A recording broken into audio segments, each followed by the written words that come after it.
What is going on, everybody? Welcome back to the channel. After Sound here, bringing you Splinterlands content every single day. We also stream right here on this channel every Tuesday, Thursday, and Sunday morning, so come by and say hello. All right, guys, well, this number continues to climb. We have the SPS DAO account now holding 24 million DEC. This is all from Riftwatcher sales that just happened on July 6th, or happened after July 6th when that change was made from SPS as the currency to DEC. So here's the thing. The question that I want to ask is, well, how many Riftwatcher packs do we need to sell in order to make a significant impact on the economy? Now, there's a lot of assumptions that we'll take in, and the first of which is that there's a proposal currently in the pre-proposal phase to start burning Riftwatcher packs, and I don't want to necessarily get too excited about that one, just because it's passing as of right now, but once we get into the proposal stage, I have a feeling there's a lot of energy against it. There's a lot of sentiment against it. So I'm not sure that it will pass, even though it's something that I will actively be voting for. So we look here, and the thing is 24 million, that's less than 5,000 packs. And there's 2 million packs, or almost 2 million packs available for the Riftwatcher set, or remaining for the Riftwatcher set for sale. So here's the thing. 5,000 packs, that's 25 million. You can increase that, right? Where 20,000 packs is 100 million tokens. And we're looking here at 4.6 billion. So you extrapolate that out. What did I say? 20,000 packs is 100 million. 200,000 packs is a billion. You start to see where I'm going here?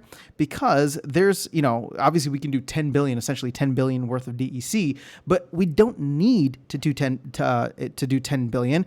And whether or not we get the proposal to pass, I think we're starting to see an increase in the amount of packs being purchased, simply because of the fact that DEC is trading at, or below peg, I should say.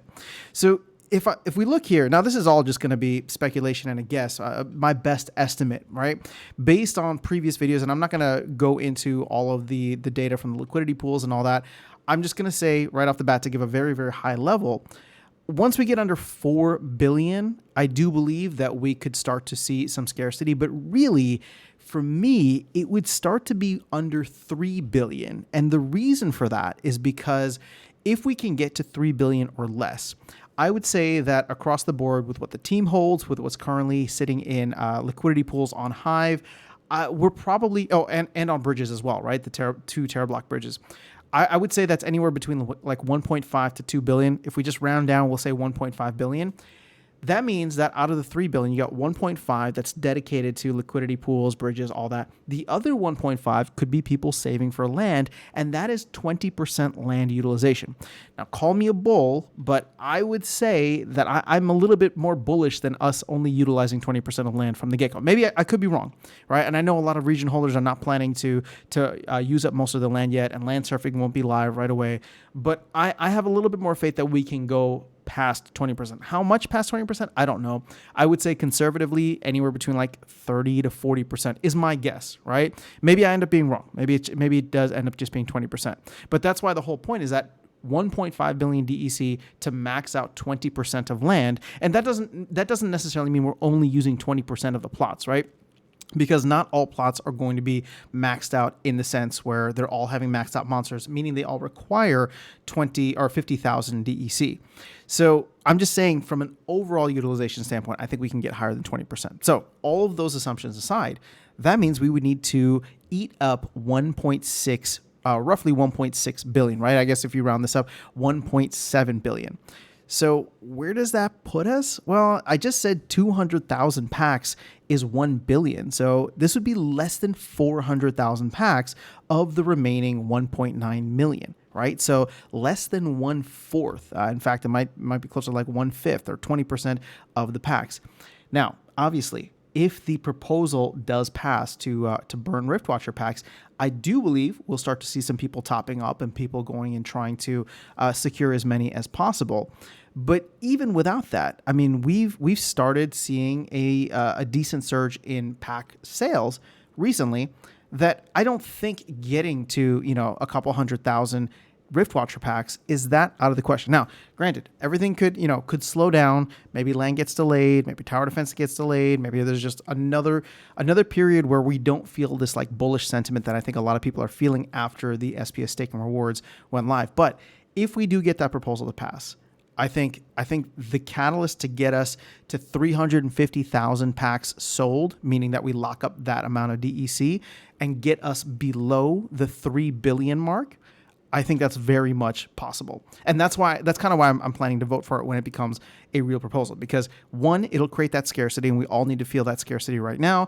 And then two, it's going to help with getting DEC back to peg much more quickly, as well as creating the scarcity that we will need for land. Because if I end up being wrong on land, and we do 20% or less, Rift Watchers could be the other side of that equation, right? There's two things kind of attacking land from a DEC demand standpoint right now. And hopefully, like I said, I don't really know what the deal is with tower defense as it stands and how it's going to impact the economy, but I'm hoping that'll be kind of like a third leg there that can create more DEC demand. But having these two kind of interplay with one another, and if we can get the maximum of both, land 1.5 and Riftwatcher packs either being burned or creating a demand for them to be taken off the shelves, that is what could really drive the flywheel. Yeah, big buzzword, right? That could drive the flywheel significantly. How much SPS that ends up burning, I don't know. SPS is already up significantly now, so at this point in time, we'll have to wait and see where SPS is landing at that point. But it's all a very positive sign simply because of the fact that SPS is holding steady, meaning that people are not selling the way that they used to, meaning that if you want DEC and if we need DEC in the very near future, either for land 1.5, Rift Watchers, or maybe even tower defense, people will have to start burning what they have or what they are earning and currently not selling. So we'll start to see a decrease in the supply rather than, the heavy dilution that we've been seeing, which is, almost 1.1 billion tokens in circulation so far. But that is all I have for you guys in this video. Again, my magic number, I think we start to my magic number, I'll give you two of them again. I think we start to feel a little bit of the scarcity below 4 billion, but if we can get below 3 billion, and again, it's going to take Rift Watchers, I think, to get us there, that is going to be something very significant. And keep in mind, it won't show 3 billion on here. It'll have to be what is locked up in the DAO, because currently there's 24 million locked up in the DAO that is included in this 4.687 billion. So as it stands, we'll see how things go, but I'm excited, and I hope this drives a lot of sales for those Riftwatcher packs, because I really want to get some of those cards on the cheap, and I know a lot of people are probably not going to be happy if those cards go down in value, but for the rest of us out there that need some and don't want to buy packs, we're waiting on you to make the sacrifice. So that is all I have in this video. Let me know your thoughts in the comments below. Otherwise, I will catch you all in the next one and see you around the game. Take care.